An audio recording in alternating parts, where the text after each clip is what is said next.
NEET 2025 এর SHM মানে simple harmonic মোশনের একটা প্রবলেম এখন আমরা সলভ করব। তো কোশ্চেন কি আছে যে in an oscillating spring mass system.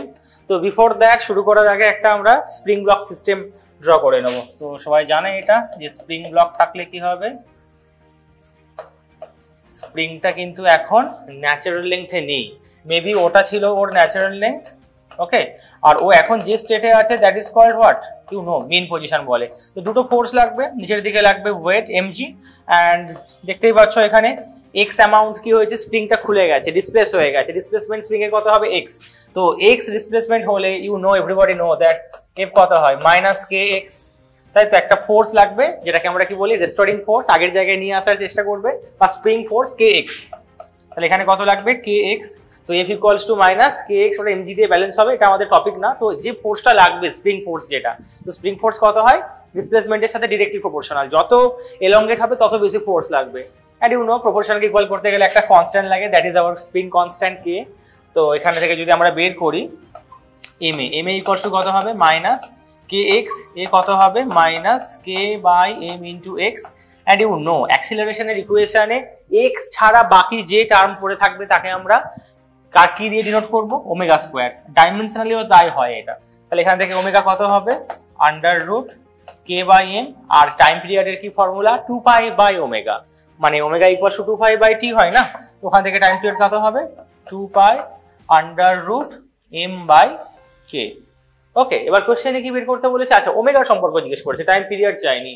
কি করতে বলেছে, যে একটা স্যান্ড রাখা আছে, এটার মধ্যে সাপোজ এই ব্লকটার মধ্যে কি রেখা রাখা আছে, বালি রাখা আছে, স্যান্ড রাখা আছে, দিয়ে ওটা অসিলেট করছিল, তো লিক করছে। আস্তে আস্তে লিক করা মানে কি হবে বলো, মাস কন্টিনিউয়াসলি কি হবে, কম হবে। আর তখন কি বের করতে বলেছে, ওমেগার গ্রাফ কি রকম হবে, আর অ্যামপ্লিটিউডের গ্রাফ। অ্যামপ্লিটিউড মানে কোনটা হবে, এই যে মিন পজিশন থেকে যে লেভেলে, মানে এক্সট্রিম পয়েন্ট অবধি যেটা হয়, তা আমরা তো তাই জানি না। মিন পজিশন থেকে এটাকে যদি টেনে আমি ছেড়ে দিই, যে এটা এসএইচএম পারফর্ম করবে, অসিলেটরি মোশন যেটা হবে, তো তার জন্য এক্সট্রিম যে point plus A minus A, I believe you know everything. তাহলে এটা যদি হয় ওমেগার সাথে কি রকম চেঞ্জ হবে, ওমেগার সাথে দেখে নাও, এখান থেকে দেখতে পাচ্ছ ওমেগার সাথে মাসের কি রিলেশন, ইনভার্স প্রপোর্শন আছে, তাই তো। ওমেগা কে কি লিখতে পারি, কেটা তো কনস্ট্যান্ট বাদ দাও, 1 বাই আন্ডার রুট এম। তাহলে আস্তে আস্তে এখানে মাস কি হচ্ছে, কমছে।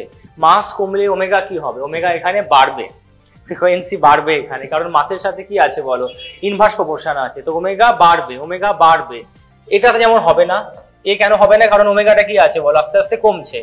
আর ওমেগা কমার কোনো গ্রাফ আছে না, আর কোনো ওমেগা কমার গ্রাফ নেই, বাকি তিনটেতেই বাড়ছে। তো একটা বুঝে গেলাম এ হবে না। তো সেকেন্ড আমায় কি দেখতে হবে, অ্যামপ্লিটিউডের গ্রাফ দেখতে হবে। অ্যামপ্লিটিউডের জন্য আমরা একটা সম্পর্ক জানি, স্প্রিং এর কাইনেটিক এনার্জি কত হয়, কে বলবে আমায়। কাইনেটিক এনার্জি হয় ভাই সাব হাফ, জানো এটা, হাফ কে স্কোয়ার। ওকে, বা টোটাল এনার্জি বেসিক্যালি যখন এক্সট্রিম পয়েন্ট হয় না, যারা স্প্রিং পড়েছে সবাই এটা জানে, যে যখন স্প্রিং নিয়ে আমরা এক্সট্রিম পয়েন্ট যখন হয়, সেখানে অ্যামপ্লিটিউড কত হয় এ, ওখানে ভেলোসিটি কত হয়ে যায়, এক্সট্রিম পয়েন্টে গিয়ে ভেলোসিটি 0 হয়ে যায়, তাই তো। কিছুক্ষণের জন্য থামে, ভেলোসিটি 0 মানে কাইনেটিক এনার্জি কত হবে, 0 হবে। তো টোটাল এনার্জি কত হবে, হাফ কে স্কোয়ার। ওকে, তো স্প্রিং এর জন্য যেটা হবে, এক্স এর ভ্যালুটা ওখানে গিয়ে কত হবে বলো, কারণ এক্স এর তো হাইয়েস্ট ভ্যালু কত হবে, এক্সট্রিম পয়েন্টের জন্য এ হয়ে যাবে। তো সেখানে আমাদের কাইনেটিক এনার্জি বলবো না, কাইনেটিক এনার্জি নয়, টোটাল এনার্জি। টোটাল এনার্জি কত হবে, টোটাল এনার্জি হবে আমাদের কত হবে, টোটাল এনার্জি হাফ কে স্কোয়ার, তাই তো, হাফ কে স্কোয়ার। আচ্ছা, ভেরি গুড, বুঝলাম তাহলে স্যার। এবার তাহলে আমাকে কি করতে হবে, অ্যামপ্লিটিউডের ভেরিয়েশন দেখতে হবে।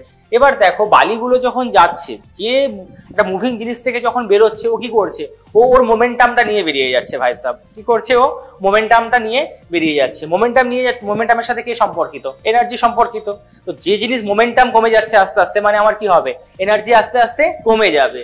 তাহলে এমন একটা গ্রাফ খুঁজতে হবে যেখানে আমার এনার্জি কি হচ্ছে, এনার্জি কমছে। এনার্জি কমছে মানে কি, বুঝতেই পারছো, অ্যামপ্লিটিউডটাও কি হবে, আস্তে আস্তে গ্র্যাজুয়ালি কমতে থাকবে। মানে আগে যদি এত দূরে দূরে অসিলেট করতো, আস্তে আস্তে কি হয়ে যাবে, স্লো ডাউন হতে থাকবে। ওকে, তাহলে এমন একটা গ্রাফ খোঁজো যেখানে অ্যামপ্লিটিউড কি হচ্ছে, অ্যামপ্লিটিউড কমছে, ওমেগা বাড়ছে, অ্যামপ্লিটিউড কমছে।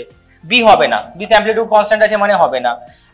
ডি অ্যামপ্লিটিউড কমছে, বাড়ছে না। তাহলে একটাই অপশন দেখতে পাচ্ছি আমি, সেটা হচ্ছে সি, যেখানে কি হচ্ছে, ওমেগা তো তোমার বাড়ছে, বাট অ্যামপ্লিটিউড আস্তে আস্তে কি হচ্ছে, কমে যাচ্ছে।